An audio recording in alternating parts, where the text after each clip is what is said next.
제 친구가 양주에서 개척을 하여서 목회를 하고 있습니다. 근데 얼마 전에 이제 교회를 건축하여서 작년 성탄절부터 이제 예배를 드렸다고 합니다. 그 친구가 있는 교회는요, 이제 동두천과 양주 경계선에 있는 시골 마을입니다. 그러니까 몇 년 전까지는 이제 조립식 창고, 우리가 이 조그만 변두리라 하면은 그 창고도 있지 않습니까? 그런 창고를 임대해가지고 예배를 드렸는데, 그 예배를 드리다가 이제 계약 기간이 끝나서 이제 한 몇 달 동안은 사택에서 이제 모여서 좁게 예배를 드렸습니다. 그러다가 그 사택 앞에 있는 밭이 있는데, 그 밭을 임대해가지고 거기서 비니하우스를 쳐가지고 한 2년 정도 예배를 드렸습니다. 그 친구가 이제 저를 볼 때마다 하는 이야기가 있습니다. 얼마 전에도 제가 이제 교회를 건축했다 그래가지고 어떻게 지내는지 전화를 하였더니 매번 하는 이야기를 또 하는 겁니다. 그 이야기는 무엇이냐면 우리 아이들 진이, 현이 이야기를 하면서 지금 자신의 교회가 비록 조립식으로 건축을 하였지만 이 교회 건축의 출발점은 진이하고 현이한테 있다. 이렇게 이야기를 합니다. 그러니까 만날 때마다 매일 같이 그 이야기를 빠지지 않게 하는 겁니다. 그렇게 이야기하는 이유가 있습니다. 제가 이제 그 친구로부터 이제 밭을 임대해가지고 비니하우스를 쳐가지고 예배를 드려야겠다. 그런 이야기를 들었습니다. 근데 어느 날 제가 이제 새벽에 기도하다 보니까 그 친구가 생각나면서 내가 가서 좀 도와줘야겠다. 비록 제가 돈이 있어갖고 비니하우스를 칠 수는 없지만 그래도 가면은 뭔가 도움이 될 수 있겠다 싶어가지고 그래서 이제 친구한테 이야기하지도 않고 우리 진현이한테도 어디 가서 무엇을 하겠다 이야기하지 않고 무조건 차를 타라. 그래서 갔습니다. 무조건 갔더니 그 밭에 비닐하우스 이렇게 뼈대만 이렇게 세워놓고 있었습니다. 그래서 저희가 가가지고 비닐도 씌워주고 또 그 비닐 위에 덮개도 씌워주고 왔습니다. 근데 나중에 그 친구가 하는 말이 무엇이냐면 비닐하우스를 만들어서 그 안에서 예배를 드리겠다라고 했는데 비닐하우스를 쳐본 적도 없고 함께 할 사람 성도도 없고 이제 연세가 많으시니까 할 사람도 없고 그래서 막막했다는 겁니다. 어떻게 할지 몰라서 막막했는데 갑자기 저와 우리 아이들이 쫙 와가지고 비닐하우스를 만들자고 세우자고 그렇게 이야기하니까 그래 한번 해보자. 그래가지고 그날 비닐도 씌우고 덮개도 덮었습니다. 시작이 반이라고 그렇게 시작을 하고 나니까 이제 주위에서 또 다른 분들이 와서 또 이렇게 도와줘가지고 비닐하우스를 만들었고 그래서 그 안에서 예배를 드리게 됐다는 겁니다. 그리고 그것이 마중물이 되어가지고 나중에는 그 밭을 주위의 사람들 도움으로 사게 되었고 이제는 조립식이라도 교회를 짓게 되었다. 그러면서 진이현이가 이 교회 건축의 마중물이 되었다. 참 고맙다. 늘 만날 때마다 그런 이야기를 합니다. 또 한 친구는 용산에서 작은 교회 목회를 하고 있는데요. 코로나 때 연락이 왔어요. 교회 천장에서 물이 샌다는 거예요. 비가 올 때마다 물이 샌다는 겁니다.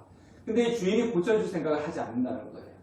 그래서 옮겨야겠는데 옮기려고 하다 보니까 지금 있는 곳이 너무나 이렇게 저렴해서 다른 곳은 너무 비싸기 때문에 갈 수가 없다는 거예요.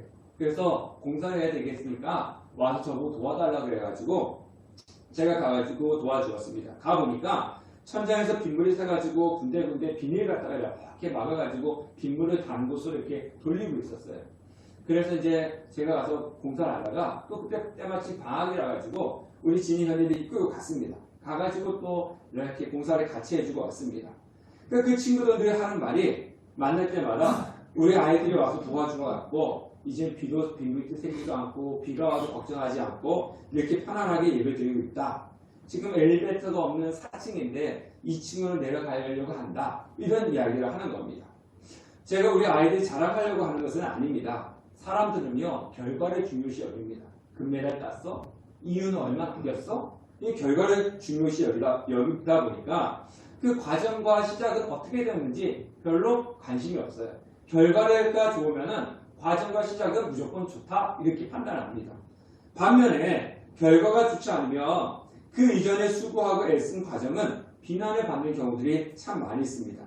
그리고 그 결과물에 대해서 평가할 때도 큰 도움이 되었던 사람들, 뭔가 큰 돈을 기부했다든가 아니면 큰 헌신했던 사람들만 그 부각이 되고 공로가 돌아가지 작은 그런 헌신은 사람들의 기억에 감춰져 버리고 만다는 겁니다. 하지만 모든 일이 어떤 특정한 사람의 큰 헌신만으로 이루어지는 것은 아닙니다. 그럼에도 불구하고 우리가 살아가는 세상은 작은 헌신들은 잊혀지고 큰 헌신만이 기억이 남는 것 같습니다. 그런데 우리가 분명히 알아야 될 것이 있는데요. 아무리 큰 거라고 할지라도 처음부터 크게 된 것은 아니라는 겁니다. 우리나라 대표적인 강이 한강이지 않습니까? 근데 이 한강이 얼마나 큰 강입니까? 근데 이 큰 강도 처음부터 큰 강으로 물로 시작하지 않았습니다. 이 한강의 발원지는요, 태백에 있는 검룡소라고 이 지하수예요. 작은 지하수부터 시작을 해가지고 지류들이 모여가지고 이 큰 강을 이룬 것이지 처음부터 큰 강이 시작이 된 것이 아닙니다. 자, 큰 헌신을 한 사람들만 빛을 받다 보니까 자연히 큰 헌신을 할 수 없는 사람들은 의기소침해지고 작은 것은 도움이 되지 않는다고 생각을 합니다. 그러다 보니까 작은 헌신은 보잘것없이 여김을 받고 심지어는 작은 헌신을 하면은 피해를 준다라고 그렇게 생각을 하는 경우가 있습니다. 제가 광고 시간에 말씀드렸듯이 매주 우리 교회에 후원해 주신 분들에 대해서 이제 말씀을 드릴 겁니다. 지난 금요 성령 집회 때 저희 교회는 후원해 주신 분들을 위해서 기도했습니다. 늘 그분들을 위해서 여러분들이 기도해 주시길 바라겠습니다. 물론 여러분들이 지금까지 힘들고 어려운 교회를 잘 지켜주시고 잘 섬겨주셔가지고 우리가 지금까지 교회가 올 수 있었지만 또 그 이면에는 우리가 아무런 걱정 없이 이렇게 편안하게 예배 드릴 수 있는 것은 우리를 후원해 주시는 그 성김들이 있었기 때문에 우리가 이렇게 예배를 드릴 수가 있다는 사실을 우리는 반드시 기억하셔야 됩니다. 저는요, 기도 제목 가운데 하나가 있습니다. 하나님, 우리 교회가 빨리 부흥되고 빨리 자립하게 해달라고. 그 이유가 뭐냐면요, 지금까지 우리는 섬김을 받았습니다. 하나님, 섬김을 받았는데 섬김을 받았으니까 이제 섬겨줘야 되지 않겠습니까? 단순히 교회가 부흥되는 것이 목적이 아니라 부흥이 되어서 섬김을 받았으니까 많은 교회들을 섬기고 싶습니다. 섬길 수 있는 교회가 되게 해달라고, 그래서 빨리 교회가 부흥되게 해달라고 그렇게 기도를 하고 있습니다. 그런데 그분들의 섬김이 없다면 우리는 매우 어려운 가운데 교회를 섬기고 교회 생활을 하고 있을 겁니다. 그리고 제가 내년에도 우리가 이렇게 편안하게 예배를 드릴 수 있을지 없을지는 아무도 장담을 하지 못합니다. 네, 그래서 우리는 더 많이 기도해야 되는 것이고요. 더 열심히 교회를 섬겨야 되는 겁니다. 우리가 예배도 마찬가지입니다. 우리의 예배도 많이 결석을 하고 오늘도 나오지 않은 분들도 있고 또 교회를 해서 열심히 기도하셔야 되는데 잘 기도도 하지 않고 이래서는 이 교회가 내년에 이 간판이 붙어 있을지 떨어질지는 아무도 장담할 수가 없습니다. 내년에도 똑같겠지라고 생각하시면 절대로 안 됩니다. 우리는 그런 위기를 가지고 우리는 교회를 섬기고 우리 교회를 애정을 갖고 사랑해야 되는 것입니다. 그냥 주일에 시간이 되었으니까 와서 앉아있으면 안 되는 것입니다. 자, 후원을 하시는 분들 중에 저에게 이렇게 이야기하시는 분들이 있습니다. 후원을 하시면서 목사님 얼마 되지 않아요. 정말 죄송해요. 이렇게 이야기하시는 분이 있어요. 아니 우리 교회한테 후원을 해주시면서 죄송하대요. 죄송할 게 아니지 않습니까? 우리 입장에서 감사합니다 해야 되는데 우리한테 돈을 보내주면서도 죄송해요 이런 분들이 있다는 겁니다. 근데 그분들이 그렇게 죄송하다라고 이야기한 것은 뭐냐 하면은 후원을 해주면서도 액수가 크지 않기 때문에 도움이 되지 못한다라고 그렇게 생각을 하시는 것 같습니다. 실제로 제가 알고 있는 분들 중에서 후원을 하고 싶은데 우리도 괜찮습니까? 이제 어디 결혼식장에 가서 이제 축의금을 낼 때 좀 액수가 이렇게 좀 내야 되는데 적게 내면은 되게 그 죄책감 같은 것이 들지 않습니까? 그래서 후원을 해주고 싶은데 좀 액수가 이렇게 후원을 해주려고 하니까 부담스러운 거예요. 자신의 재정적으로. 근데 또 부담되지 않게끔 후원을 하려고 보니까 이 돈이 너무 액수가 작아요. 그래서 못 하시는 분들이 있어요. 그래서 어떤 집사님이 그런 분들이 있는 것을 알고 10,000원, 20,000원씩 이제 다 후원을 받습니다. 그래서 그 모아가지고 저희 교회하고 다른 교회 몇 군데 이렇게 후원해 주시는 그런 단체가 있어요. 우리가 그러잖아요. 교회 후원할 때 10,000원, 20,000원 하려고 그러면은 되게 죄송스러운데 그래서 그 사람들, 그런 마음을 갖고 있는 사람들을 모아보니까 액수가 많이 되는 거예요. 그래서 우리 교회와 또 여러 군데 이렇게 교회를 후원해주고 있습니다. 저도 인도 선교사님을 몇 년 동안 한 달에 10,000원씩 후원하고 있어요. 처음에는 10,000원을 후원한다라고 하는 것이 저도 미안하고 되게 죄송스러워서 안 하려고 그랬어요. 근데 선배 목사님이 야, 액수가 중요한 것이 아니잖아. 작은 헌신이라고 하라도 작은 것 액수라도 헌신하라 그래가지고 매달 10,000원씩 후원을 하고 있는데 몇 년째 하고 있습니다. 제가 오늘 이 말씀을 드리는 이유가 있습니다. 오늘 우리가 읽은 떡 5개와 물고기 2마리로 남자만 5,000명이 먹고 12바구니가 남았다라고 하는 오병이의 기적은 교회 다니는 사람이라면 다 알고 있어요.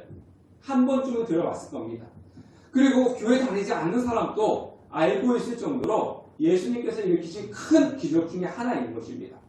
그래서 오늘 이 사건을 통해 가지고 요한복음에 보면은 예수님을 임금 삼으려고 했다. 왕으로 삼으려고 했다라고 말씀하고 있습니다. 오병이의 기적은 매우 큰 이적인 것은 분명합니다. 남자 장정만 5,000명이면요. 어린아이와 여성까지 합치고 노예까지 합치면은 한 2만 명에서 3만 명 되는 정도의 사람들입니다. 2만 명, 3만 명이 되는 사람들이 배불리 먹고 남았다는 겁니다. 12바구니가 남았다는 것. 이것이 되게 중요합니다.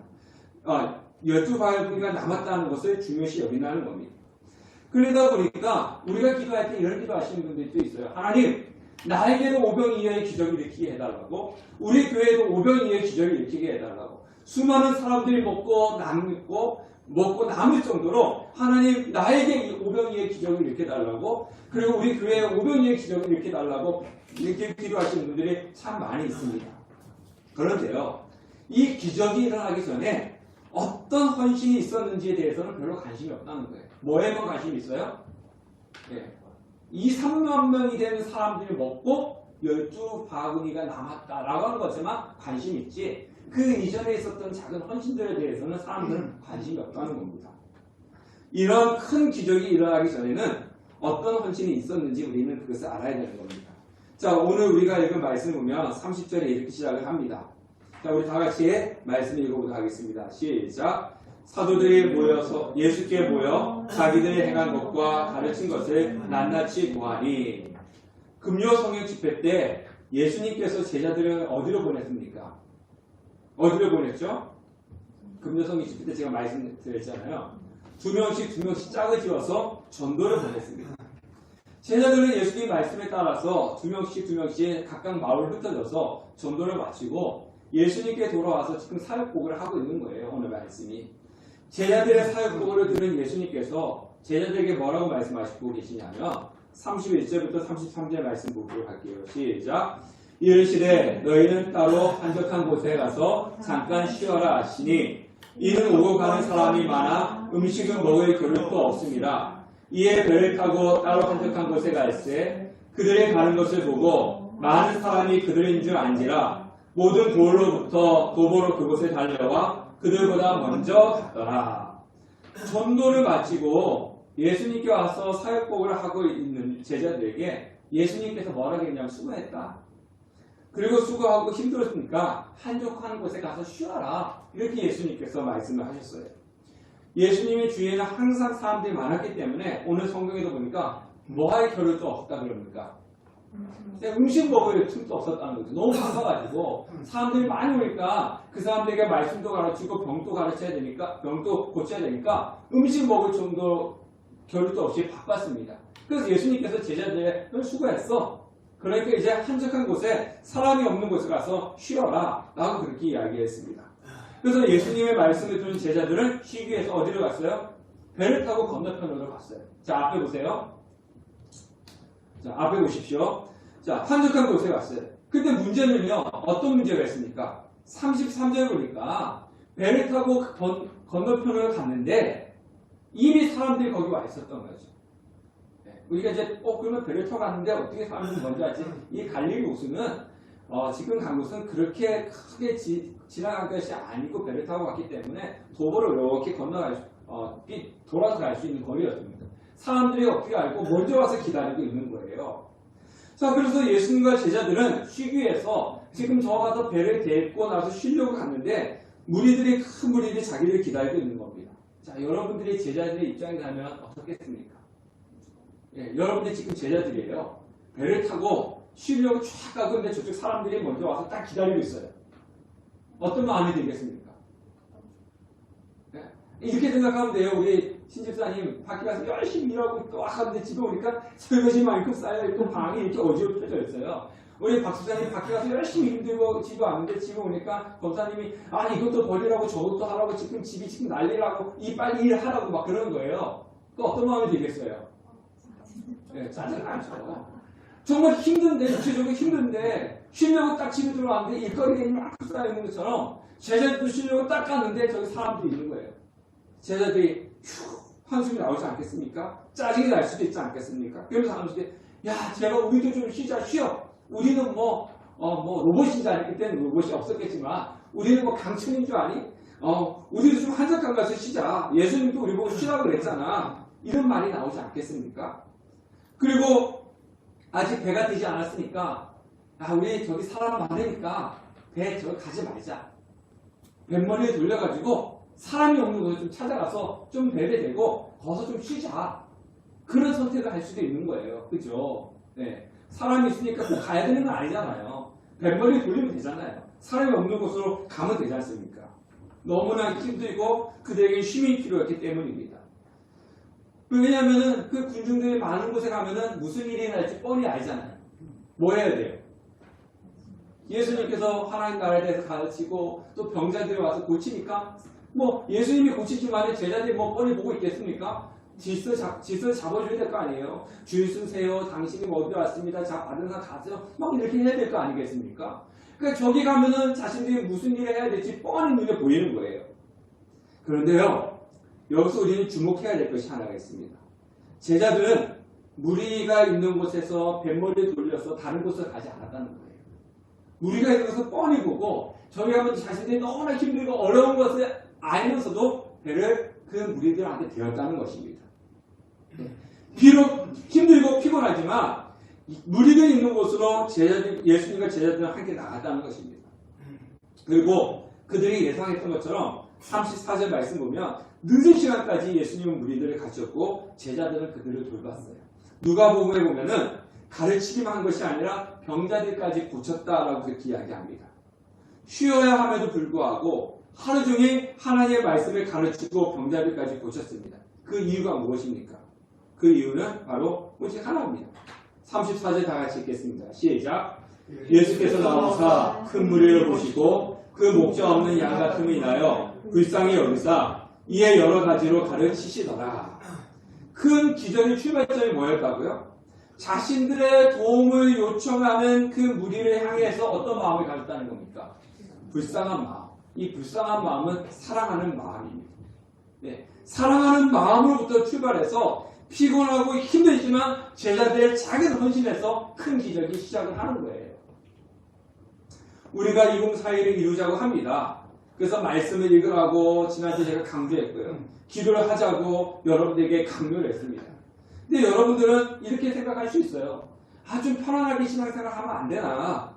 그래서 편안하게 신앙생활 하려고 하는 사람들이 많잖아요. 바쁘고 피곤한데 매주 와서 들으면은 뭐 성경을 읽겠니, 안 읽었니, 기도를 했니, 안 했니, 뭐 이런 소리 많은데, 목사님, 우리도 좀 쉬었으면 좋겠어요.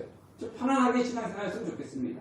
그래서 저도 그럼 뱃머리 좀 돌려볼까요? 이렇게 생각을 할 수도 있습니다. 그런데요, 뱃머리를 돌린다면 이곳에는 아무런 기적도 일어나지 않는다는 거예요. 하지만 수많은 무리를 불쌍히 여겨서 자신의 피곤을 물리치고 헌신하는 예수님과 제자들처럼 교회를 향한 사랑의 마음을 가지고 헌신의 자리에 나올 때 하나님의 역사가 시작되는 겁니다.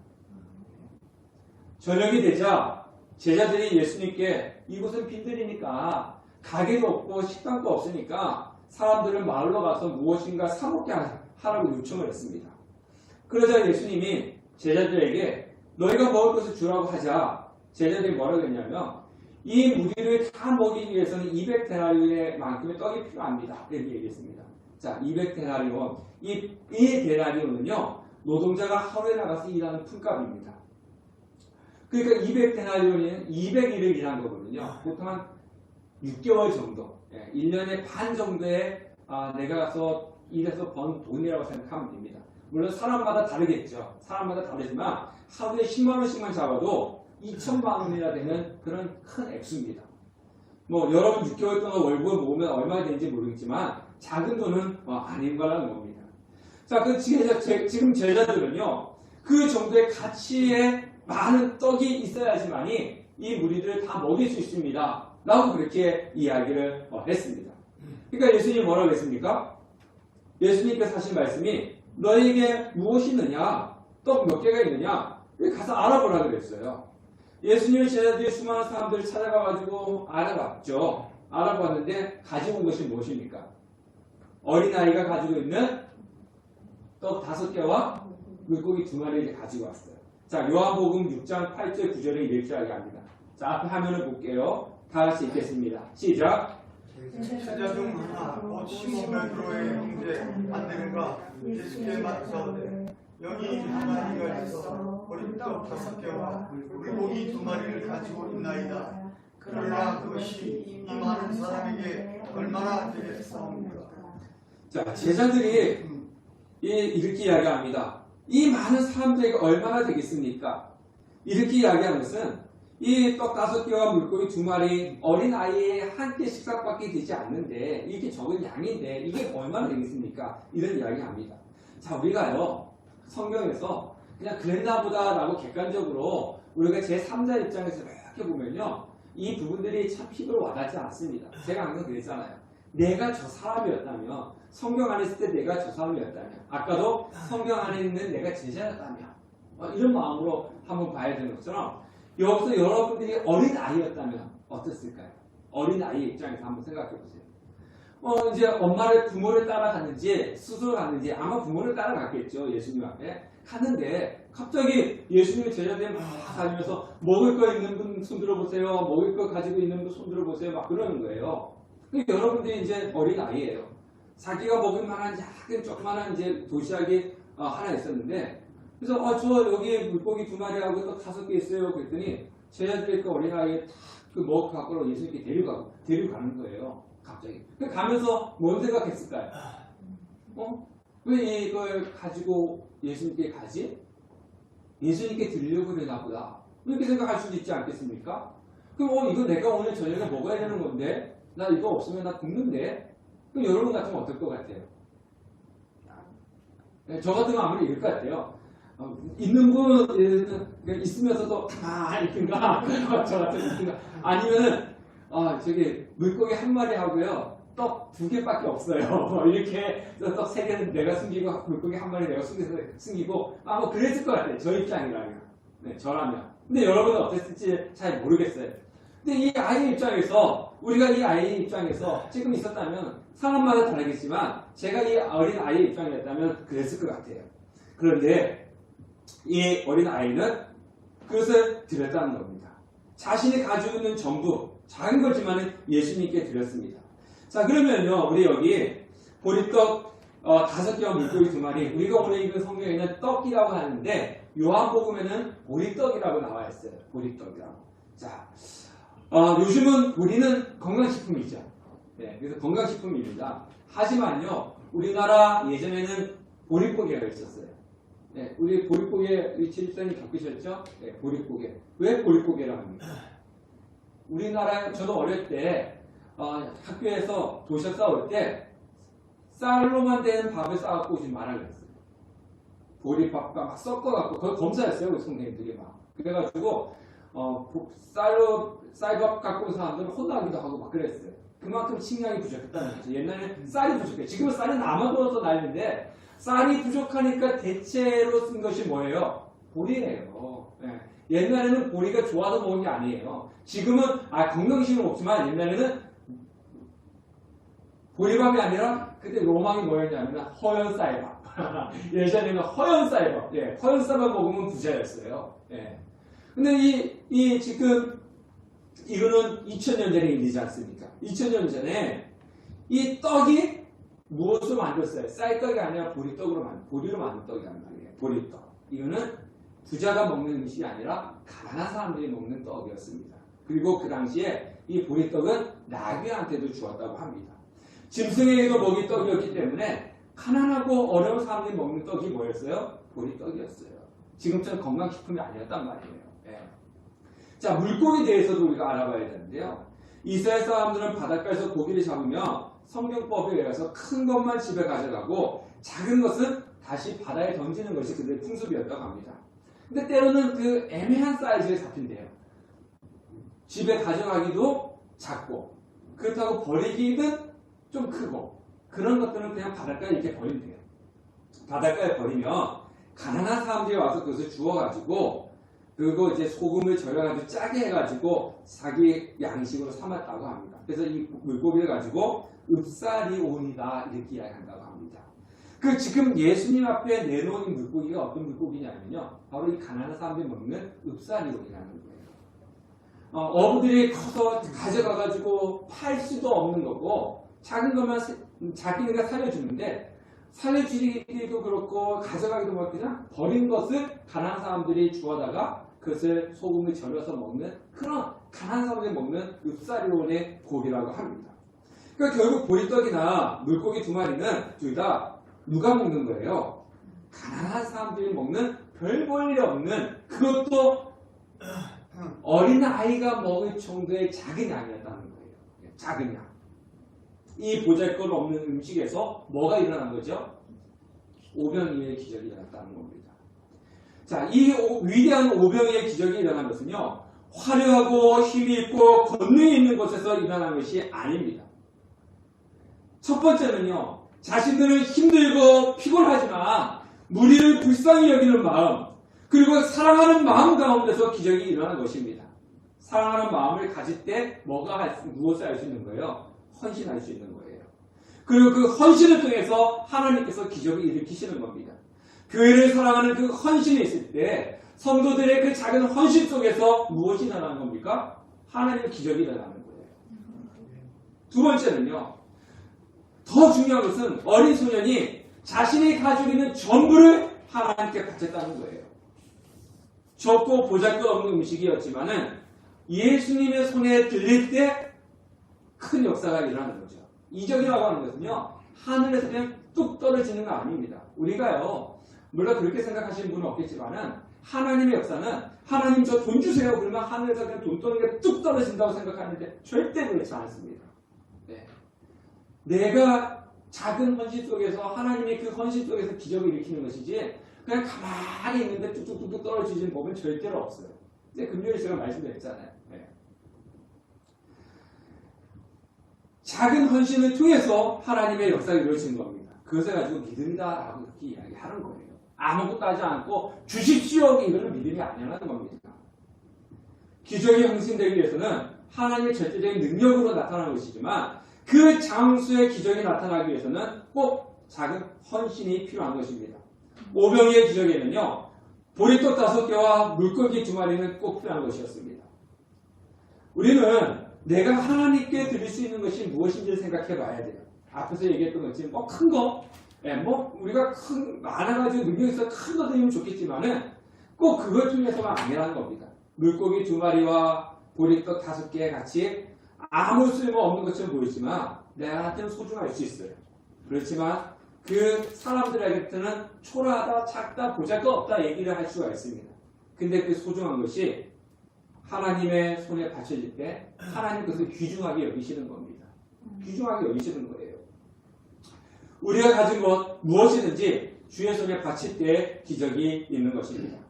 우리는 지난 주일에 겨자씨 비유에 대해서 이야기했잖아요. 그죠? 우리 이 세상에서 가장 작은 씨앗이 뭐라고 했습니까? 겨자씨라고 했습니다. 그래서 우리는 겨자씨예요. 우리 함께하는 교회는 겨자씨고 여러분들도 겨자씨입니다. 근데 이 겨자씨가 어디에 떨어졌을 때 새들이 와서 깃들일 만큼 크게 자라는 겁니까? 땅에 떨어져야죠. 땅에 심겨야죠. 그냥 겨자씨가 여기 있으면요, 이거는 겨자씨 작은 걸로밖에 남지 않습니다. 근데 그 겨자씨가 어디에 떨어져야 됩니까? 땅 속에 들어가는 헌신이 있어야지만이 그것이 싹이 나가지고 새들이 와서 깃들 정도로 큰 나무가 되는 겁니다. 그냥 겨자씨 하나로 그냥 있으면은 이거는 그냥 겨자씨예요. 겨자나무가 될 수가 없는 것입니다. 성도 여러분, 여러분의 삶 속에서 오병이의 기적이 나기 원하십니까? 하나님 나에게 로또가 당첨되게 해주세요. TV에 보니까 누가 그러더라고요. 세뱃돈을 주는데 세뱃돈 봉투를 이렇게 주는데 거기에 뭐가 있었냐면요, 로또 하나씩 넣어주는데 아버지가 아들들한테 그 세뱃돈을 주는데 봉투를 탁 주니까 열어보니까 돈이 아니라 로또 하나씩 이렇게 그래서 당첨됐냐 이렇게 내가 당첨됐으면 TV에 나왔겠냐 이제 그런 이야기 하는데 우리 로또 같은 기적을 바라잖아요. 오병이어 같은 기적이 일어나길 바라지 않습니까? 예? 그렇다면 예수님의 제자들처럼 힘들다고 할지라도 주님을 사랑하고 교회를 사랑하고 그 속에 작은 헌신이 필요한 거고요. 그 여기 어린아이 비록 보잘것없는 물고기 2마리와 떡 5개이지만 그 자신의 전부인 것을 하나님께 드릴 때 하나님께서는 여러분 삶 속에 오병이의 기적이 일어나게 하실 것이고 이 함께하는 교회에 오병이의 기적을 일으키시는 것입니다. 그래서 여러분 삶 속에 오병이의 기적이 일어나는 작은 헌신을 통해서 결례식을 치를 때 여러분 삶 속에서 우리 함께하는 교회에 오병이의 기적이 일어나고 그 기적을 경험하는 기적의 주인공이 되시기를 주님의 이름으로 축원합니다.